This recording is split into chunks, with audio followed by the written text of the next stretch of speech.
Hey guys, it is Jess with Watch Kitty Shrink. I have been trying to make this video for weeks, and you all know me well enough to know by now that when my hormones are messed up, I get in this mental fog and I just can't explain the things that I want to explain. But a lot of you have reached out to me saying that you missed me and was kind of worried about me, so I'm going to try my best to do this video now. So yeah. The last time I came at you was today would make 3 weeks ago, and I was feeling really, really good, and it had been about a 3-week high for me, like as far as moods. Like I had been feeling super great mentally and super great physically, and the last time I came at you I was 140.2, and I was trying so hard to get in the 130s, just really pushing myself to get to even 139.9. And then that Friday came and I weighed in and I was not 139.9, and everything kind of went to heck in a handbasket. Like it just devastated me that I had worked so hard and I wasn't where I wanted to be, and it just, like, I'm almost embarrassed by how hard I took that. But I've really been kind of thinking lately, and I know that we talk about transfer addiction, and I'll admit to you that my transfer addiction is shopping, but I think maybe I have a transfer addiction to losing weight too. Because before, when I would binge eat, it gave me this release feeling, almost like a high feeling, and I can definitely tell that in the last year and a half, I get that high rush when I step on the scale and the number goes down. So that's something that, like, I'm having to work with on myself, because, like, I can't be addicted to that, because that's eventually going to stop. And I want it to. I don't, obviously want to just keep losing weight, So that's something that I've been trying to, like, I guess, acknowledge within myself, that I'm a little bit addicted, I guess, to losing weight. That's what I'm getting my joy from, is seeing the number go down. So I'm not breaking up with the scale, because that would be a lie if I sat here and told you all I was breaking up with the scale. But I'm trying to maybe not be so reliant on it. So a couple of things were brought out to me, and it made me feel a lot better. At the time, I was kind of still struggling with it, but like I said, I've been thinking a lot the last 3 weeks. So basically, from the 140.2 to where I wanted to at least see 139.9, would have just been 0.3 of a pound. And I was talking to Erin with my VSG confessional, and she was like, what would that have done for you?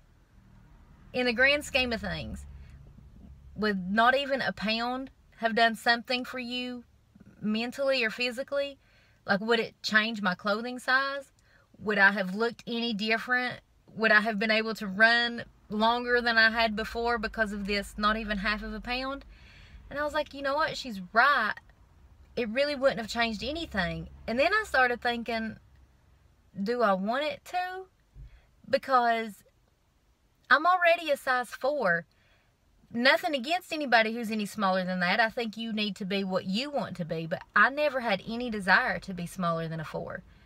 I actually, when I look at myself, when I'm not having a body dysmorphia day, I don't want to be any skinnier. So it's not that I'm actively trying to be smaller. It is just that I want to see a number. That's all it's about, is I just wanted to see this number. So then that got me thinking to look at my goals. And so I watched my old videos, and this is why I tell you all to start documenting right away. Number one, because the WLS community is going to help you better than you even realize now. But number two, it is really good to go back and to see yourself the way that you were before. Because I don't think you ever forget the fat version of yourself or whatever, but I think sometimes we can almost come across like we forget how far we've come from. So I watched my old goals video, and I was like, you know what? even though that number on the scale is not saying the number I want it to, in so many ways, I'm already at goal. Just on the physical appearance side, I said I wanted to weigh 150 pounds. Way less than that. I said I wanted to be a size 12 pants and a size large shirt. And I am a size 4 pants and an extra small shirt. So, surpass that.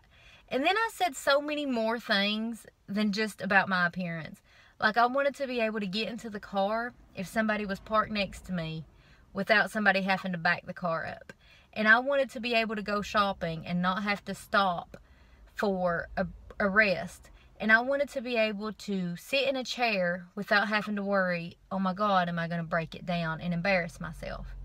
I wanted to be able to sit in a booth at a restaurant without them having to scoot the table over onto my family or friends, squishing them just so that I could fit.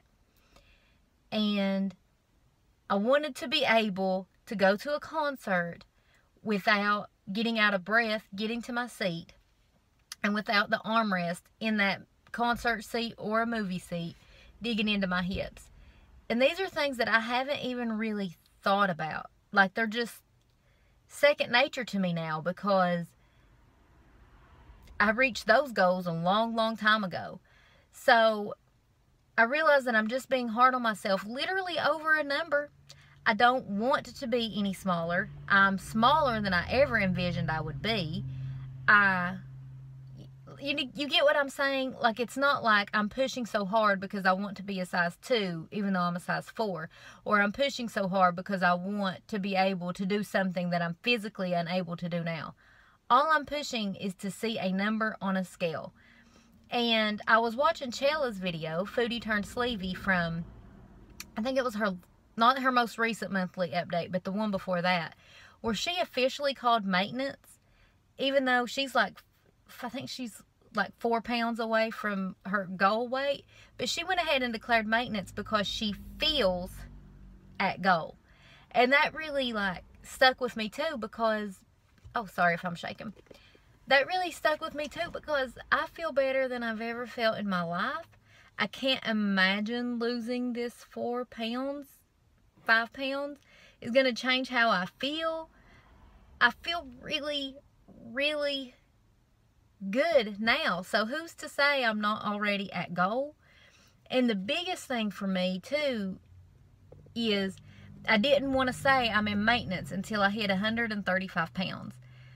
But whether I say it or not, I'm in maintenance. I've been in maintenance since probably the beginning of October of 2017, because that's when I hit 145 pounds. And ever since then, I've been drifting between 140 and 145 pounds I'm not actively doing anything to quit losing weight, but my body seems really happy here, and it's maintaining in there. And I've never went over 145 pounds.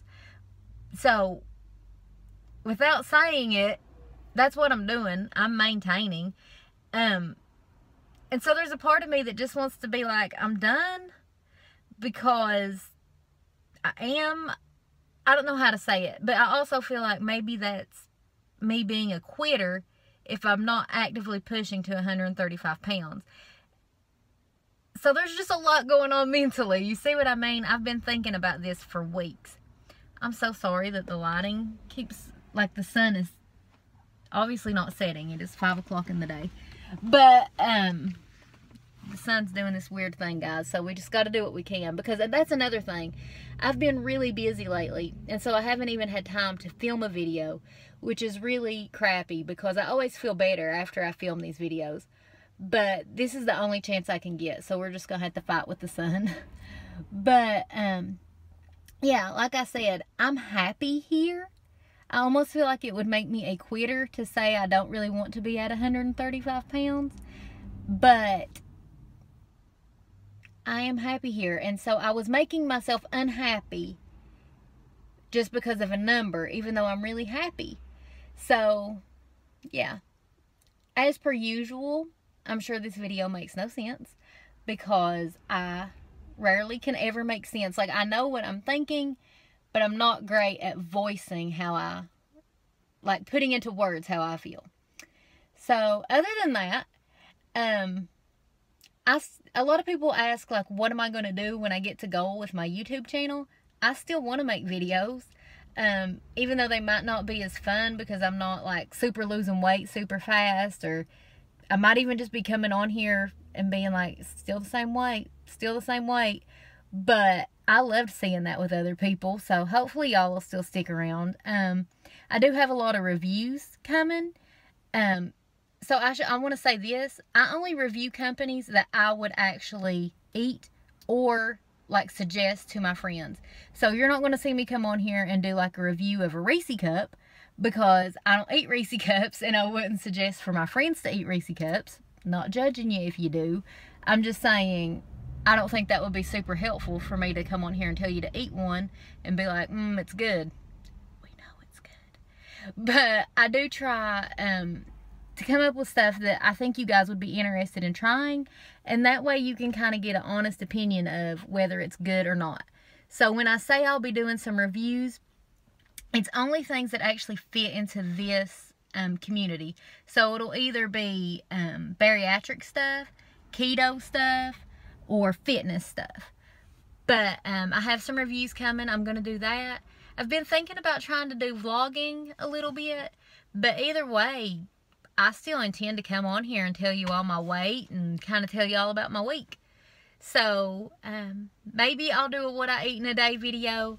If you don't follow me on Instagram, it's Watch Kitty Shrink, and I am trying at least once a week to do a food log there. It's actually a little bit easier to do it there than it is to video it. Just where I work and stuff, it's kind of hard to make little videos. But I love you guys. I do intend to still stick around on YouTube if you all still intend to stick around and watch me. And like always, I appreciate y'all sticking with me, even though sometimes my hormones are just crazy. But I love you guys, and I'll see you soon. Bye.